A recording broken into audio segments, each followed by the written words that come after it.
Greetings, ladies and gentlemen, and welcome to Slate's edition of Tales from Outer Space, where I take stories from across the internet and read them for your entertainment. This particular story is called, Well, That Seems Unfair, written by Thelonious Howe. All of your life, you've been told to be quiet. It's the small little things that attract the most attention. That is, you don't have a radio, or a telescreen, well, anything that can produce or receive a signal. You're told to hush up, that the stars will send out their harvesters, and you come to believe this. The elders speak of it, the dark times when the star clans invaded. They took what they wanted, when they wanted. They'd land in great skyships and pillage the earth. Sometimes they took your kinsmen. So hushing up was the only way your people could devise to try and not be noticed. Eventually, you find yourself falling in love. You decide to get bonded and even have a kit of your own. And you try your very best to teach her as you were taught. Stay quiet. But something in your life shifts, and you can pinpoint the moment. You're sitting outside on a warm summer's night, when a soft, gentle breeze plays through your fur, and your daughter looks up to the heavens and stares at the stars. "Gee," she says, "they sure are beautiful." She's far too young for the academy at this point, so she doesn't know any better. But now it's up to you to discourage this behavior. So you tell her, no, they are not pretty. They are cold and malicious, that they hide a great evil. They harbor the star clans, the takers, those that would rain down from the sky to ravage her home. That things come from the stars are curses, not gifts. It seems that you may have gone a little too far with your recounting, so you do your best to assuage her fears. You tell her that she shouldn't worry, that you, yourself, have never seen the star clans in life, that maybe they have expended their evil, but make sure to emphasize that they are still not to be trusted. Her mood lightens for now, if only a little, and you can only hope that you didn't scare her too badly. Life carries on like this for a while. You work, you eat, you sleep, you foster your family, and still you try to remain as silent as possible. And then, one day, the alarms ring. They're coming. You try not to panic as you gather your family to make for the bunkers. There's no time to grab anything other than loved ones. They're probably already here. So when your daughter begs you for her favorite toy, for the first time in your life, you have to get short. She won't understand, not right now, but hopefully, in the future, she'll forgive you. But all goes well for you. You get to the bunker without difficulty or issue, for which you offer a small prayer of thanks. Many of the already gathered are quietly praying, some that this will be over soon, some that you are never discovered, and a few requesting that this just all be a bad dream. "This isn't right," you hear an elder say. You look over to them. They're staring at the vidscreen, one of the surveillance tools set up to watch for incursions. So you set your child down and go to see what's the matter. "They don't come like this," the elder declares. You ask what he means. "There are 8 of them. 8. They come with armies, not these numbers, with malevolent machinations armed with blades, spears, and many metal teeth. None of this is right." And for the first time, you yourself glance at the screen, and you notice that you can recognize much of their equipment.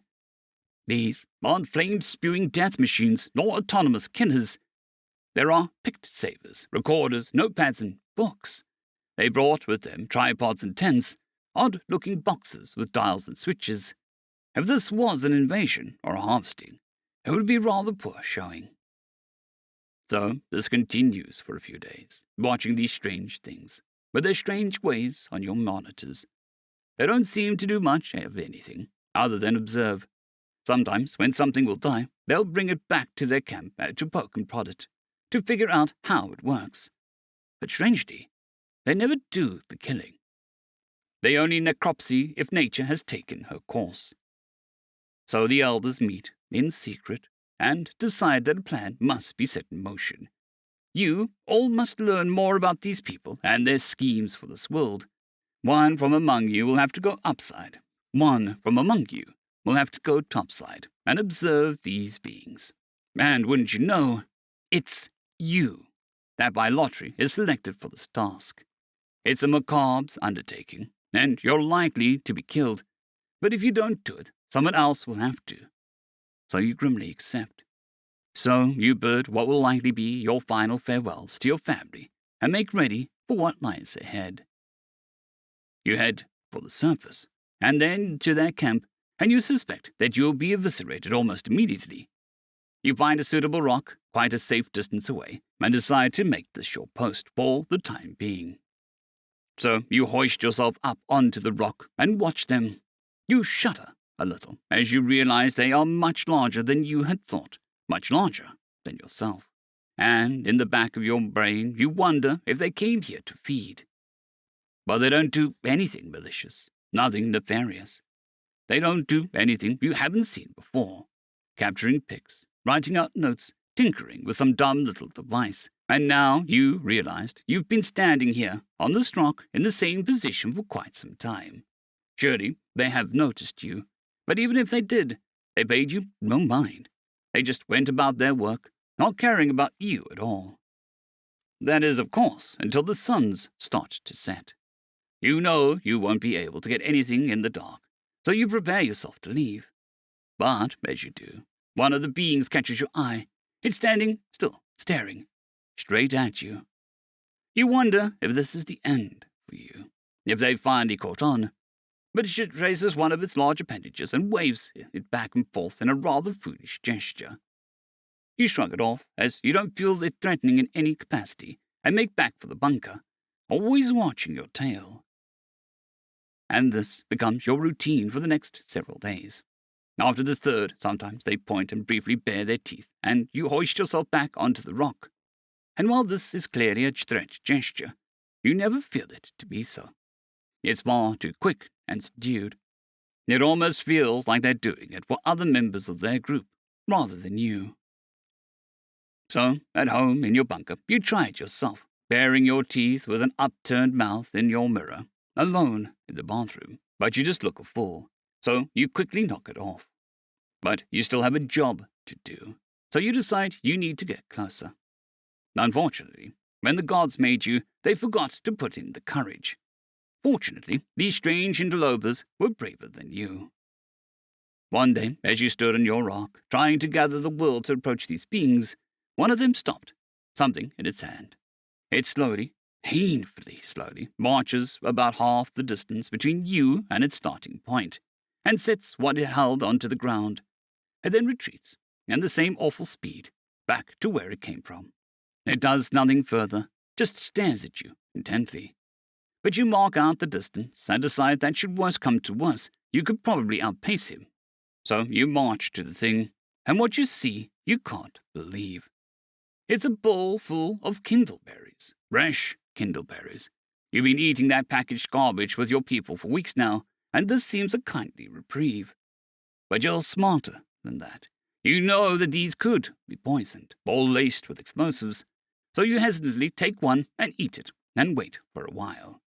Even when nothing happens, you're not sure you can trust it.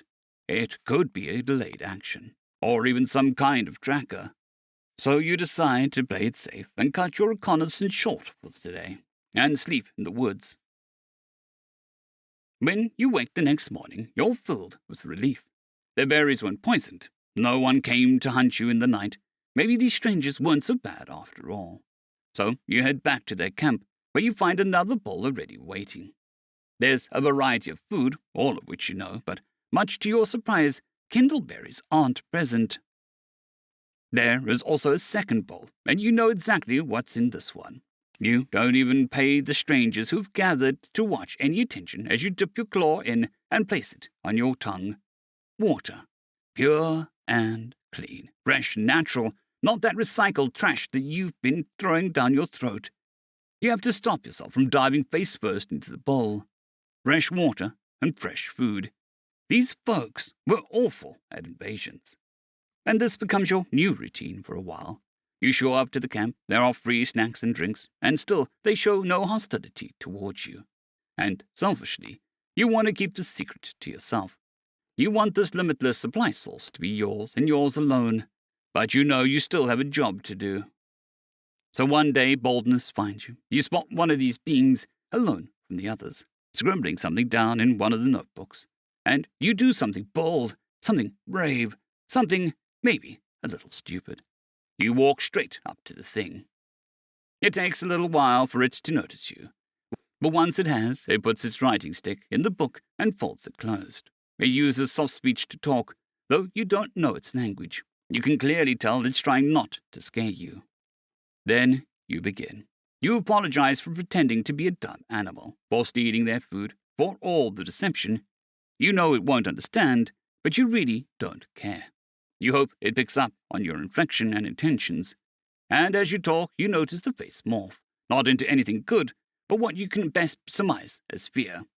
This thing is 3 times your size. Is it somehow afraid of you? In its alarm state, all it can seemingly do is bellow out a single, succinct syllable. This sudden outburst of noise sends your brain into fight-or-flight mode, so naturally you panic and flee. You tear off for the woods. If you can make it to the thickets before them, you might be able to lose you, and it hits you.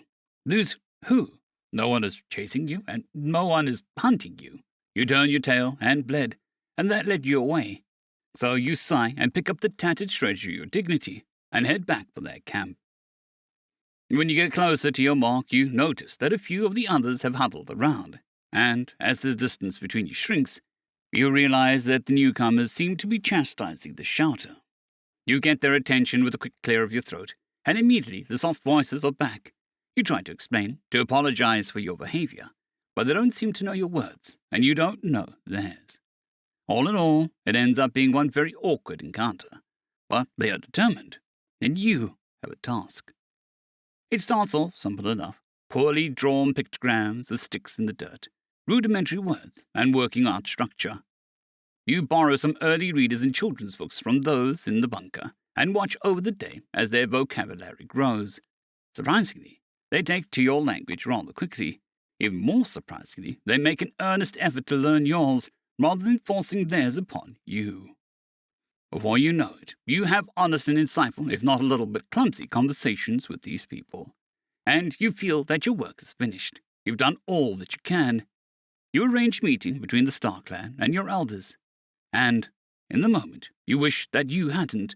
For when the elders tell the full truth of the harvester clans that came for the loot, of the more devious ones that came to grab slaves, of why you all hid away, you saw the shift. You can recognize emotions on their faces better now. Some wear sorrow, some grief, and some anger. But one of them wears nothing. "Oh," he says flatly. It's the quietest word you've ever heard from one of them. His face doesn't change, but you can see it in his eyes. It's pure and unbridled rage. And this is when these people's masks drop. They land at great skyships, and out of them rumble the cannons and guns, deeders of death that tear into the earth. They redoubt themselves on your lands and lattice fortifications across your world. You assume, when they are finished, they'll declare your people conquered. But they don't. They point their barrels to the sky. They issue loud broadcasts in thousands of tongues. "There is nothing for you here. Trespassers will be shot. Stay away." And all of this seems well and good, but you don't really trust that. Push comes to shove, they'll stay. They have no investment here. There's nothing of note, and while the defenses do alleviate some fear, they don't dismiss it entirely. For it remains to be seen if they stay steadfast when tested. Unfortunately for you, that trial would not take long. For your outer senses detect a fleet of old harvesters, one that some of the elders recall as being particularly cruel. You inform your new friends and hope for the best. And what they do surprises you. They hurry you and your kind into your bunkers. They take to the skies. They scurry to their cannons to rebuke the foe, and, for the first time in your life, you feel a feeling you can't describe. It's pride mixed with shame, with a dash of hope and some fear. A strange cocktail that keeps your brain running in overdrive. But you have nothing to do, so you glue yourself to the monitored bank to watch it play out. You even offered to fight, but they laughed and said no, that they had this. So you watch, and you wait. The scene is horrific. You want to look away, but cannot. Two titanic forces engaged each other in a devastating melee. From your position, deep under the ground, you can feel the reverberations of the flak batteries as they tear open the sky. You watch, and you wait. Hulls crumble and crack before they split open, and you hope beyond hope that it's your side that wins. You watch as human and clanner match each other, blow for blow, and your heart skips a beat every time you see that green and blue flag go out in a blaze of glory. You watch until the hulks outnumber the flying, until you feel the flak runs dry and stop firing, and then you get nervous. The war is winding down now, and the fate of you and your people is dependent on who fired the last shot. When the dust finally settles, when all is said and done, you breathe a sigh of relief as the shuttle touches the ground, the insignia of the Terrans emblazoned on its side. You expect them to demand payment, recompense for their effort exerted, the lives that they lost in the defense of your home. But they don't do this. They don't do much of anything. Upon their victory, they don't even celebrate. They just return to watching the skies. Your silent sentinels reload their guns and prepare for more war. That's when it hits you. All the fear you felt, all the hesitation you held over the course of your life, all of it was for naught. It may have worked for the others, but it became a hindrance for you. These people held fast and true. They did what they told you they would. They weren't blusters or boasts. They had stood and they had fought, rather savagely, in fact. Your new friends have proved themselves more than dependable. And for the first time in your life, you truly feel safe. And that's when it happens. Not immediately, but it happens all the same. A ways in the future, when your daughter has grown and moved on, you find yourself sitting outside on a warm summer's night. A soft, gentle breeze rolls along and plays in your fur. You look up and smile. The stars sure are beautiful. End of story.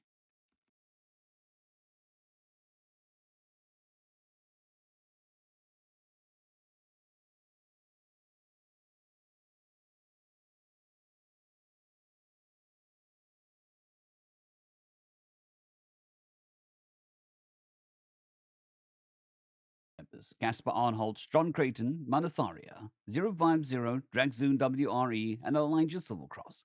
Thank you very much.